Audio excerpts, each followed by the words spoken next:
bato talaga. Literal. Hi, this is Chriselle, your colonic hydrotherapist. So, nandito po tayo ngayon sa Dr. Goth Wellness Center. And samahan niyo ako na mag colonic hydrotherapy or simply called colon cleansing sa isa sa pasyente po natin.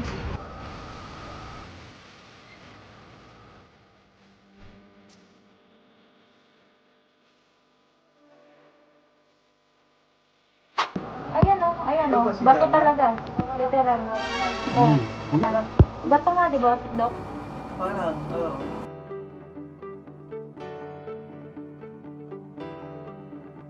Kamusta po? Pakiramdam? Okay na. Parang ginhawa. Nung bago ka po magpa-colonics, ano pong pakiramdam niyo nung pagpunta niyo po dito? Dito masakit. Tsaka yung di ba yung panty ko, uupo muna ako bago ako magsuot. Na hindi na. Nakatayo na ako. Tsaka talagang ang baho talaga ng ano. So, di ba po nakita niyo ang daming lumabas sa inyo? Tapos, nag-CR po kayo. Nag-CR Marami ako. pa rin po. May yung mga gulay na hindi tapos, tapos yung berde na may, hindi ko mawari. Dapat pala binidyohan ko. Pero At saka humihilab, hindi naman ako nagpupersa na umiiray. Humihilab, dito ko.